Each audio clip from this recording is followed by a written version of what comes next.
விருப்பத்திற்கு வந்து கடந்த 11 ஆண்டுகளில் நம்முடைய பிரதமர் அவர்கள் 4 முறை ராமேஸ்வரத்துக்கு வந்திருக்கிறாங்க. 4 முறை பாருங்கள், ஒரு குட்டி தீவு 4 முறை வந்திருக்கிறாங்க. அந்த அளவுக்கு இந்த மண்ணின் மீது இருக்கக்கூடிய மதிப்பும் மரியாதையும் அதற்கு முக்கிய காரணமாக இருக்குது. இன்றைக்கி 8300 கோடி ரூபாய் மதிப்பு இருக்கக்கூடிய பணிகளை, முடித்த பணிகளை தமிழக மக்களுக்கு அர்ப்பணிச்சிருக்கிறாங்க. சில பணிகளுக்கு தொடக்க விழா நடத்தியிருக்கிறாங்க. அதுவும் குறிப்பாக நமக்கு தெரியும், பிரதமர் அவர்கள் இந்த நவராத்திரி இந்த நாட்களில் விரதத்தில் இருக்கிறாங்க. அந்த நேரத்திலும் கூட இந்த முடிக்கப்பட்ட திட்டத்திற்கெல்லாம் மரியாதை கொடுத்து ராம நவமி நாளில் 550 கோடி ரூபாய் மதிப்பில் கட்டப்பட்டிருக்கக்கூடிய வேர்ட்டிக்கல் லிஃப்ட், அந்த பாம்பன் பாலம், அதனுடைய திறப்பு விழா சிறப்பாக இன்றைக்கி நடத்தியிருக்கிறாங்க. ஏற்கனவே சொன்னது போல் 8300 கோடி ரூபாய் மதிப்பு இருக்கக்கூடிய திட்டங்களை நமக்கு அர்ப்பணிச்சிருக்கிறாங்க. அதே நேரத்தில் ராமேஸ்வரத்தில் கட்டுக்கடங்காத மக்கள் வெள்ளத்தில் அந்த கூட்டம் நடந்து முடிந்திருக்கிறது. பிரதமர் அவர்கள் சற்று நேரத்திற்கு முன்பு மதுரை விமான நிலையத்திலிருந்து டெல்லிக்கு கிளம்பியிருக்கிறாங்க. முதலாக கடந்த 4 ஆண்டுகளில் நம்ம பார்க்கிறோம். எனக்கு தெரிஞ்சு ரொம்ப நாளைக்கு பிறகு நம்முடைய பாரத பிரதமர் அவர்கள் பங்கேற்கக்கூடிய ஒரு நிகழ்வில் தமிழகத்தினுடைய முதலமைச்சர் அவர்கள் பங்கேற்காதது எங்களுக்கு உள்ளபடியே பெரிய வருத்தம். அதற்கு முதலமைச்சர் அவர்கள் சொல்லியிருக்கக்கூடிய காரணம் கூட ஏற்புடையது கிடையாது. பிரதமர் அவங்க வர்றாங்கன்னு தெரியும்.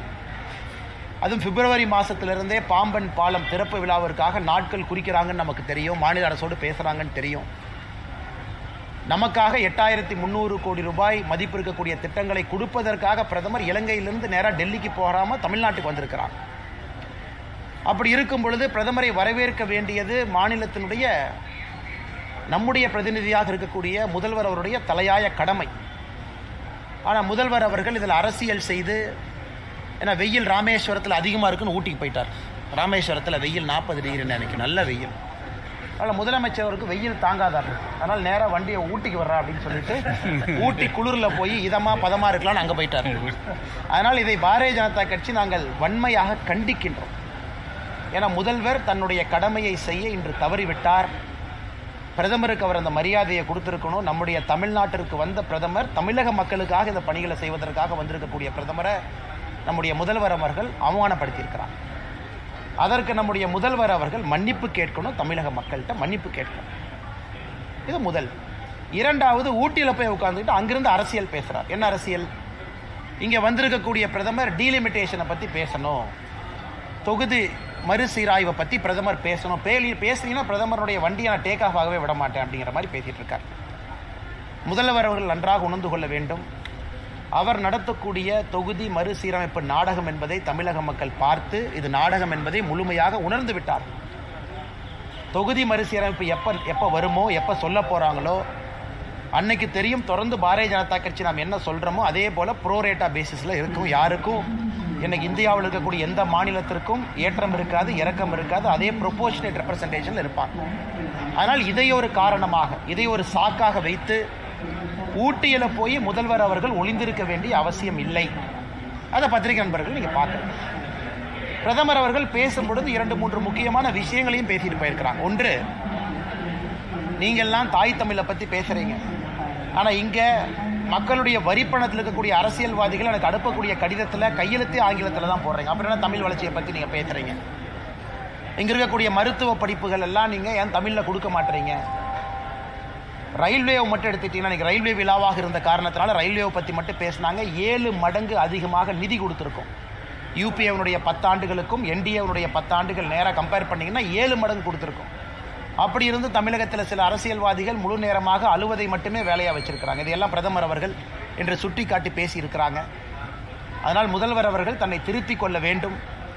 மாநிலத்தினுடைய நலன அக்கறை இருந்தால் முதல்வர் அவர்கள் இன்று வந்திருக்கணும், வரல. அதனால் அடுத்த முறை அந்த தவறு செய்யாமல் தமிழகத்தினுடைய நலனுக்கு முதல்வர் அவர்களும் துணை இருக்க வேண்டும் என்கின்ற வேண்டுகோளை வைக்கிறோம். இதை தாண்டி உங்களுக்கு கேள்வி இருக்கும், கேளுங்கன்னா பதில் சொல்கிறோம்.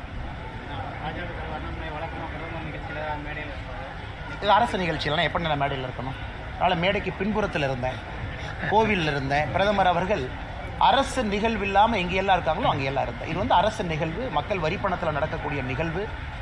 அங்கே எனக்கு வேலை இல்லைங்கன்னா அதனால தான் நம்முடைய கட்சியிலிருந்து பிரதிநிதிகளாக இருக்கக்கூடிய ஐயா முருகன் அவர்கள் இருந்தாங்க. அந்த பகுதியினுடைய சட்டமன்ற உறுப்பினர், நம்முடைய சட்டமன்ற குழு தலைவராக இருக்கக்கூடிய நயினார் நாகேந்திரன் இருந்தாங்க. ஏன்னா அரசு விழா அது, அந்த அரசு விழாவில் நாம் பங்கேற்பது தவறாக இருக்கும். பாம்பன் பாலம் முதனாலே தொடங்கிய முதனாலே வந்து பழுதாயிருச்சுன்ற ஒரு தகவல் வந்து இறங்குறதுல சிக்கல் ஏற்பட்டிருக்கு அப்படின்னு சொல்லி சொன்னாங்க. யார் இறங்குறதுல? பாம்பன் பாலம் மேலே ஏறிட்டு கீழே இறங்குறது. ஆனால் முழுக்க இந்த பாம்பன் பாலம் என்பது நம்முடைய மேக் இன் இந்தியா திட்டத்தில், தொழில்நுட்பத்தில் கொண்டு வரப்பட்ட இந்த vertical lift technology. IIT Chennai, பல ஐஐடிக்கள் வந்து இதை கொடுத்துருக்குறாங்க. ரயில்வே நிகம் பிரைவேட் லிமிடெட் அவங்க இதில் வந்து பல முக்கிய வேலைகளை செஞ்சுருக்கிறாங்க. இது வந்து ஏஷியாலேயே இந்த வெர்டிக்கல் லிஃப்ட் நேரடியாக பாலம் மேலே ஏறி இறங்குறது எங்கேயுமே இல்லை, நம்ம இடத்துல இருக்குது. அதனால் எனக்கு சரியாக தெரியல அது பத்திரிகை நண்பர்கள் அங்கேருந்து என்ன சொன்னாங்கன்னு. பிரதமர் அவர்கள் இன்னைக்கு திறந்து வச்சாங்க, முதல் ட்ரெயின் போச்சு. அதன் பிறகு கூட ட்ரெயின் போய்கிட்டு தான் இருந்தது. அதனால் அது இந்த நேரத்தில் பெரிதுபடுத்த வேண்டிய அவசியம் இல்லை. ஏன்னா முதல் நாள் என்பதால் உண்மையாலுமே அது நடந்ததா, இல்லை பத்திரிகை நண்பர்களுடைய யூகமா, இல்லை ரயில்வே அதை பற்றி எதுவுமே பேசாத பொழுது நான் அதை பற்றி கருத்து சொன்னால் அது தவறாக போயிருந்தேன். வருகிற 10ஆம் தேதி அமித்ஷா தமிழ்நாட்டுக்கு வரதா எனக்கு தெரியாதுங்க தலைவா, இது வரைக்கும் தெரியாது. அந்த மாதிரி டூர் ப்ரோக்ராம் எதுவும் இல்லை. கட்சிக்கு அமித்ஷாஜி அவர்கள் அலுவலகத்திலிருந்து எந்த விதமான குறிப்பும் இது வரைக்கும் வரல. அதான் அன்றைக்கே பதில் சொல்லிட்டேங்கண்ணா. 2-3 பத்திரிகை சந்திப்பில் மிக தெளிவாக அதை பற்றி பேசியிருக்கிறாங்கண்ணா. வேறங்கண்ணா, அதிமுக தலைவர்கள் அடுத்தடுத்து பாஜக மூத்த தலைவர்களை சந்தித்து வராங்க. இது அரசியல் நகர்வுகள் எப்படி சார் பார்க்குறீங்க? அண்ணே, நான் யாரையும் சந்திக்கலை, நான் யாரையும் பார்க்காதப்ப நான் பேசினா தப்பாக போயிருமில்லண்ணே. நான் உங்களை தான் பார்க்குறேன். இன்றைக்கி பிரதமரை தான் பார்த்தேன்னா, இன்றைக்கி ஃபுல்லாமே காலையிலேருந்து தொண்டர்களோடு தான் இருக்கிறோம். அதனால் நான் யாரையும் சந்திக்காத பொழுது, யாரும் என்னை சந்திக்காத பொழுது, இன்னொருத்தர் சந்திச்சாங்களா சந்திக்கலன்னு தெரியாதப்ப அதை பற்றி நான் கருத்து சொன்னால் அது தவறாக போயிருங்கண்ணா. அதனால் சந்தித்தவங்கன்னு சொல்கிறவங்ககிட்ட கேட்கணும், இவங்க தான் நைட்டு போய் பார்த்தாங்கன்னு சொல்கிறவங்ககிட்ட கேட்கணும். ரெண்டுலையுமே இல்லாத அண்ணாமலையை கேட்டால் நான் என்ன சொல்லுவாங்கண்ணா? நான் இந்த விஷயத்தில் அப்பாவின்னு தான் உங்கள்கிட்ட சொல்லுவாங்கண்ணா. பாஜகவோட எடப்பாடி கூட்டணி நினைக்கிறாரு. கூட்டணி நினைக்கிற எடப்பாடி பழனிசாமி வந்து நீட் தேர்வை மத்திய அரசு ரத்து செஞ்சால் தான் கூட்டணி இருக்குன்னு சொல்லி தைரியமாக சொல்லுவார் சொல்லி முதல்வர். ஏன்னா திமுகவை வச்சு பிதுக்கி காங்கிரஸ் தான் அலையன்ஸ் ஃபார்ம் பண்ணாங்க. எப்படி? இன்கம் டேக்ஸ் ரைடு பண்ணி ஃபஸ்ட்டு ஃப்ளோரில், கிரவுண்ட் ஃப்ளோரில் காலை வச்சு மிதித்து சீட்டு வாங்கினாங்க. அந்த மாதிரியா நடக்குது? அந்த மாதிரியா நடக்குது? கிடையாது. அதே போல் இந்திரா காந்தி அம்மையாரை பற்றி கலைஞர் கருணாநிதி ஐயா பேசிய பேச்சுக்கெல்லாம் தொகுத்து பார்ப்போம். இந்திரா காந்தி அம்மையார் அவர்களை பற்றி எவ்வளோ மோசமாக பேசினாங்க. நேருவின் மகளை இந்திராவே வான்னு சொன்னாங்க. இன்னைக்கு இவர்கள் மற்ற கட்சிக்கு கூட்டணியை பற்றி பாடம் எடுப்பது வியப்பாக இருக்கிறது. எல்லோரும் மக்கள்கிட்ட கேட்கறது, நீட்டு ரகசியம் இருக்குன்னு ஆட்சிக்கு வந்தீங்களே, என்ன ரகசியம்? 4 வருஷம் கழிச்சு என்ன ரகசியம்? அந்த ரகசியம் கிடையாது. மாண்புமிகு ஜனாதிபதி கிட்ட அனுப்பின நீட்டு பில்லும் ரிஜெக்ட் ஆகி திரும்ப வந்திருக்கு, அசம்பிளியினுடைய ரெசல்யூஷன். அதற்கெல்லாம் பதிலளிக்க முடியாத மாண்புமிகு முதலமைச்சர் அவர்கள் உப்பு சப்பு இல்லாத காரணங்கள் எல்லாம் முன்வைத்து மற்ற கட்சிகள் எப்படி கூட்டணி அமைக்க வேண்டும் என்பதை பற்றி பேசுகிறாருன்னா எவ்வளோ வேலை இல்லாமல் நம்முடைய முதலமைச்சர் இருக்காருன்னு பாருங்கள். அடுத்த தலைவர் வந்து அண்ணாமலை தான் அப்படின்னு விபி துரைசாமி சொல்லியிருக்காரு. அப்படியாங்கண்ணா? அவர்கிட்ட தான் கேட்கணுங்கண்ணா. நான் தான் போட்டியில் இல்லைன்னு சொல்லிட்டேன். ஏங்கண்ணா அப்படி எதுக்கு நான் திரும்ப கூப்பிட்றீங்க? சொல்லுங்க அண்ணே. நான் யாரையும் பார்க்கலீங்கண்ணே. எனக்கு தெரிஞ்சு எந்த காங்கிரஸ் எங்கேயும் நான் பார்க்கல. எங்கே நான் கருப்புடி ஆர்ப்பாட்டம் பண்ணாங்க? நான் பார்க்கல, சாரிங்க, எனக்கு தெரியாதுங்கண்ணா. தெரியாது. எத்தனை பேர் வந்தாங்கண்ணே? 10 பேரா? சென்னையில் 50 பேர் வருவாங்க. நான் மதுரை வந்து கூட்டம் அதிகமாகிடுச்சா கம்மியாயிடுச்சான்னு கேட்குறேன். சொல்லுங்கண்ணா. மீண்டும் வந்து நீங்களே தலைவர் ஆகணும் அப்படின்னு சொல்லி பல பேர் சொல்கிறாங்க கட்சிக்குள்ளே இருக்கவங்க. அண்ணா, எங்கிருந்தாலும் என்னுடைய பணியை செய்யத்தானே போகிறேன், உங்களை பார்க்கத்தான் போகிறேன், கருத்துக்களை பேச தான் போகிறேன். என்னுடைய மனநிலையில் எந்த மாற்றமும் இல்லை. எப்படி நான் இன்னைக்கு இருக்கிறேனோ நாளைக்கு அதே மாதிரி தான் இருப்பேன்.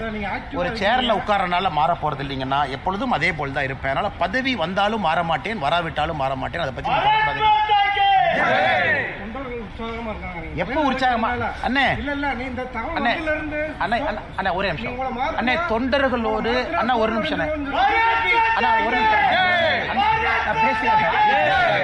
ஒரு நிமிஷம் அண்ணா, ஒரு கேட்ட கேள்விக்கு பதில். அண்ணா அண்ணா இந்த கட்சியில் எல்லாருமே தொண்டர் தாங்கண்ணா. அப்பப்போ ஒரு தொண்டன் ஒரு பதவிக்கு போகிறான், மறுபடியும் அந்த தொண்டன் அந்த பதவியிலிருந்து தொண்டனா கீழே வந்துடுறான். அப்படித்தான் எல்லோரும் பார்க்கின்றோம். எங்களை பொறுத்தவரை எங்களுக்குள்ள எந்தவித வெறுப்பு வேறுபாடு கிடையாது. எங்கிருந்தாலும் அதே எனர்ஜியோட வேலை செய்வாங்க. ஆனால் நீங்கள் எப்போ கூட இருப்பாங்க, நான் எங்கேயும் போயிட மாட்டாங்க, நீங்கள் கவலைப்படாதீங்க, நான் கூட தான் இருப்பேன். அண்ணே ஃப்ளைட்டை விட்டுறேன். பார்ப்போம், பேசுவாங்க.